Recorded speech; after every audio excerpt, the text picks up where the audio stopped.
Donc, si vous voulez, quand l'Afghanistan a été libéré, c'est vrai que les écoles se sont ouvertes, la plupart des ONG se sont précipitées, ont financé les écoles, ce qui a été le cas. J'ai participé au financement d'une école pour 5000 enfants et j'ai financé la construction d'un étage pour les filles. Bon, malheureusement, ils n'ont pas mis les filles parce qu'ils trouvaient que la cohabitation, vous savez, tout ça c'est une vraie bagarre, la cohabitation avec les garçons, c'était pas ça. Alors j'étais folle de rage, je suis retournée 6 fois cette année-là en Afghanistan, rencontrer le ministre de l'Éducation, le ministre local, enfin c'était une bagarre terrible.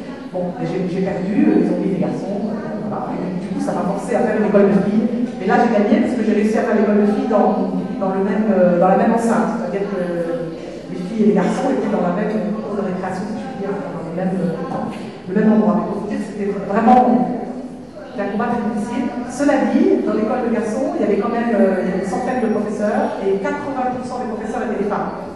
C'est-à-dire que c'était les femmes qui éduquaient, qui donnaient des cours pour les garçons de la première à la deuxième classe, c'est-à-dire la terminale. Ça, c'était quand même assez nouveau et les femmes étaient la crush. Voilà, donc après les écoles, je parlais juste d'une petite expérience de microcrédit qu'on a fait dans la vallée du Panchir. On a donné 500 € pour faire sa machine, elle a remboursé, elle a un petit atelier de couture vachement moderne, un petit village dans le Panchir. Et vraiment, c'était très étonnant de voir, voilà, pour les enfants de se donner le mix, et ça, je ne dis pas qu'on a sauvé la vie complètement de tous ces gens, on les a beaucoup aidés. Et il y a, dans le coin de la vallée du Panchir, il y avait des PRT, ce qu'on appelle les Progressive Reconstruction, ça c'était dans les mains des Américains. Ils ont été tellement étonnés du succès de ces microcrédits qu'on a fait nous en rigolant 500 € par-ci par-là. Ils ont donné 20 000 $ au maire pour faire du microcrédit. Et d'ailleurs, le Panchir a été un des endroits, qui était vraiment un laboratoire d'expérience pour ça, et surtout pour les femmes. Bon, alors, le sujet dont je voulais principalement vous parler, ce qui m'a beaucoup frappé en Afghanistan, ça a été, dans les voyages, ça a été la période des élections législatives en 2005. Comme je disais tout à l'heure, dans la Constitution afghane, le quota est inscrit, donc il fallait 25% de femmes, il fallait qu'il y ait 25% de femmes sur les listes électorales. Ça a été un succès incroyable puisqu'il y a eu plus de 25% de femmes qui ont été élues. Il y a eu beaucoup de femmes qui ont été élues au-delà du quota. C'est-à-dire que dans leur village, elles sont arrivées bien devant beaucoup d'hommes. Elles ont fait une campagne, j'étais là-bas pendant toute la campagne électorale. Elles ont fait une campagne électorale incroyable, elles n'en revenaient pas, avec un courage fou.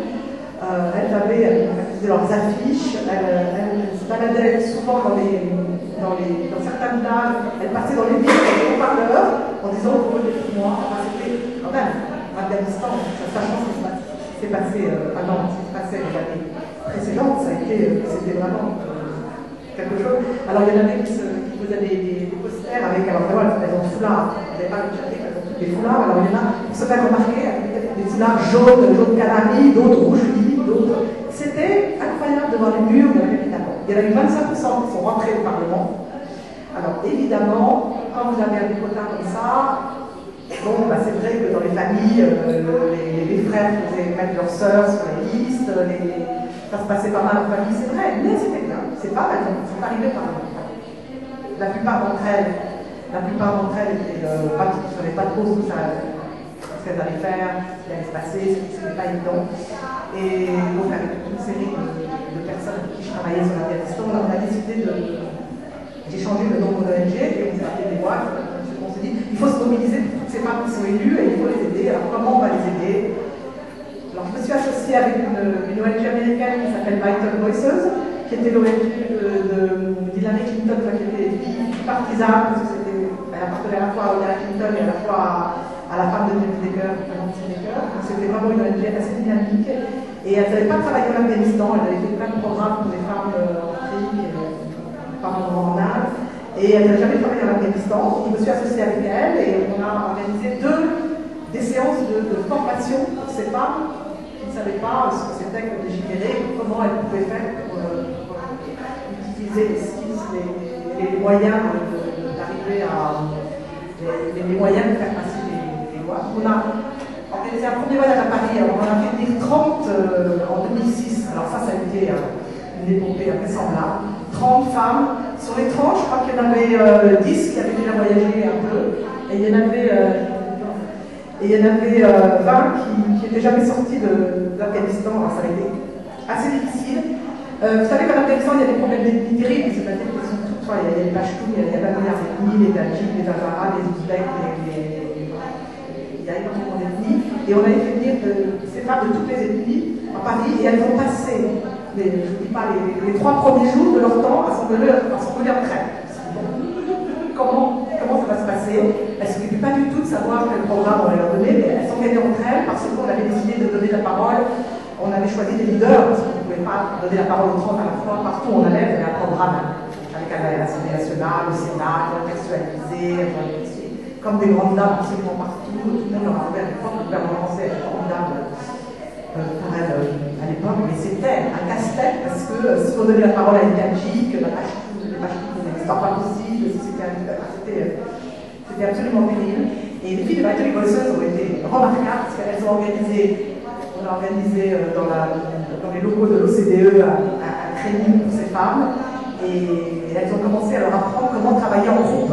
Alors elles leur expliqué qu'il fallait qu'elles mettent complètement de côté leur parti politique, leur appartenance ethnique, et qu'il fallait vraiment qu'elles se considèrent comme femmes, qu'elles se voient comme femmes et quels mois elles avaient envie de faire passer au gouvernement afghan, enfin au Parlement afghan, pour améliorer la vie de leurs enfants, la vie de leur vie à elles-mêmes, quelle voie elles voulaient, comment est-ce qu'elles voulaient s'y prendre. Bon, alors je ne veux pas dire que Paris a été un grand succès. Le seul succès qu'on a eu ici à l'Assemblée nationale, elles ont vu comment ça se passait, c'était le rire parce qu'elles étaient toutes sur le balcon de l'Assemblée nationale et on est tombé sur une séance qui a été très très houleuse. Il y avait Emmanuel qui s'engueulait avec tout le monde hurlait, ça criait. C'était Dominique Villepin qui était Premier ministre à l'époque, qui avait dit à toutes ces femmes afghanes qui vous regardent, et ils avaient l'air, ils s'engueulaient entre eux, et les afghanes après ils ont dit oh, il n'y a pas que chez nous qu'on s'engueule au Parlement, parce que vous voyez, c'est incroyable, ça les a frappés à quel point le Parlement français c'était difficile. Bon, ensuite, on a organisé avec ces femmes un partenariat avec les femmes députées françaises. Donc elles sont toutes reparties avec une médaille, on a été les remettre la carte après, une médaille d'un député. Elles ont toutes été jumelées avec une députée française. Alors après, ça a été un vrai casse-tête pour faire que le jumelage continue.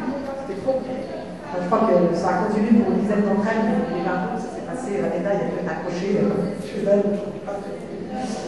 Et après cette expérience, on s'est dit, bon, la France, on allait trop vite. Parce qu'au bout d'un an, ces femmes déracinées, elles arrivent à Paris, l'Occident, tout ça, l'Ouest, on avait été trop loin pour elles. Et bien que ça a été formidable, ça a été une grande expérience d'être ensemble et de voyager à l'extérieur du pays ensemble.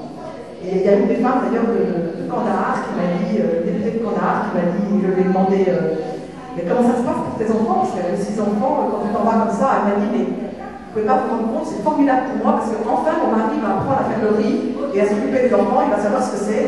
Rien que pour ça, c'était, je dirais, c'était un succès.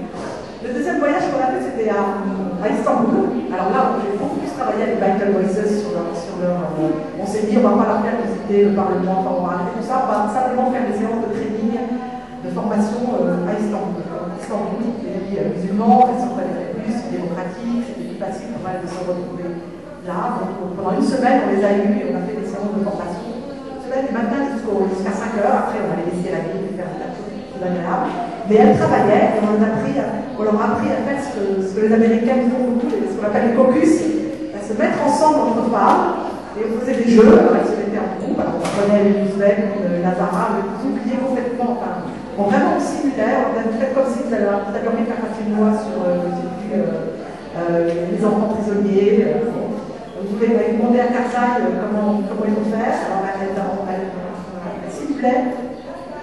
On leur faisait vraiment, c'est pas moi qui l'organisais, c'était des filles avec les voices, ce sont des vrais experts. Elle leur distribuait des notes comme à l'école. Et elles ont vraiment, je pense, vraiment beaucoup appris pendant ces. C'est-à-dire qu'elles sont rentrées en Afghanistan et elles apprenaient à travailler ensemble. Parce que ça ne sert à rien qu'elles aient des femmes si elles restent dans leur clan, dans leur ethnie, dans leur certitude politique. Et le truc, c'était d'arriver à casser les barrières pour qu'elles arrivent à travailler ensemble et aller au bas. Et on a eu un succès après Istanbul, tout ça, on était un petit là, quand même, tu vois, comme ça, pratiquement maintenant, mais sur le moment, c'est assez dur. Et on s'est dit, après les années de débat, on s'est dit, mais est-ce que ça sert à quelque chose? On était un peu déprimés. Et en fait, on a eu un succès, ça je le raconte, je ne sais pas si c'est directement lié, mais quand même, participer. Je sais plus, c'était en 2008, on a voulu leur couper, 2007, on a voulu leur couper, 2008, on a voulu leur couper les crédits. Parce que vous savez, depuis 2005, je pourrais parler de l'Afghanistan pendant des semaines et des semaines intarissables, mais depuis 2005, les talibans sont en train de revenir. Vous savez, l'insécurité terrible, ça va mal, le gouvernement Karzai est terriblement corrompu, et l'extrémisme religieux est en train de grignoter de plus en plus la société, ce qui fait que ça devient de plus en plus difficile pour les femmes. En 2008, les extrémistes, enfin les hommes qui siégeaient au Parlement, les plus extrémistes, ont voulu essayer d'empêcher le ministère du droit des femmes d'avoir son budget augmenté. Alors ça, visiblement, c'est pas passé auprès des femmes. Elles se sont toutes mises ensemble et elles ont toutes intervenu en disant ça, on ne laissera jamais passer ça.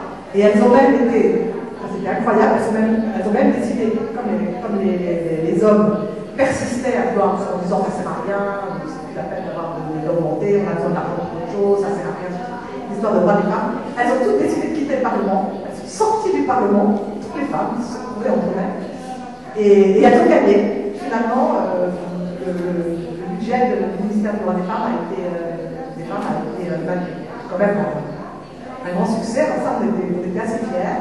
Et il y a une de nos journalistes que j'ai reçue, parce qu'on a organisé aussi des programmes pour des journalistes en France, il y a une des journalistes qui a filmé tout ça et qui a été primée après un journaliste.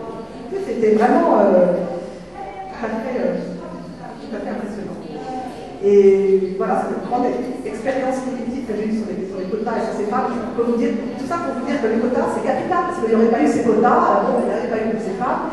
Mais là où je veux mettre l'accent, c'est que c'est pour revenir sur la révolution du printemps arabe, c'est que, vous voyez, ces femmes ont été élues, mais il fallait s'occuper d'elles. Il fallait il n'y a pas que mon ONG, les Vital Voices qui sont occupés d'elles. L'UNIFEM, l'UNIFAM, les Nations Unies, pas tous les OSL aussi, pas tout le monde. La chose pour moi qui est capitale, c'est pour revenir sur ce qui se passe dans les pays du printemps arabe, c'est qu'il faut absolument qu'on s'occupe du service après-vente et qu'on aide ces femmes qui ont vécu cette révolution et qui ont un petit peu, il faut le dire, la gueule de bois. Parce que moi, j'ai rencontré énormément de Libyennes, je travaille un petit peu avec la Libye maintenant, j'ai rencontré beaucoup de Libyennes, elles ont toute la gueule de bois, parce que passer le temps de la révolution, on a enlevé le dictateur, que ce soit en Tunisie, que ce soit en Libye, en Égypte, c'est un peu pareil. C'est très important qu'on continue à aider ces femmes à continuer à intégrer la société, la politique, le business. Et ça, je pense que nous, occidentales, dans nos pays où on a certes nos problèmes, mais où quand même on arrive à vivre en tant que femme de façon, pour l'instant, à peu près digne, si je puis dire, même si je suis d'accord avec nous, faire attention à tout ce qui se passe, mais je pense que c'est très important. Et je pense que le rôle de nos leaders politiques actuellement, j'étais très frappée dans la campagne, là je voudrais saluer André, que je vois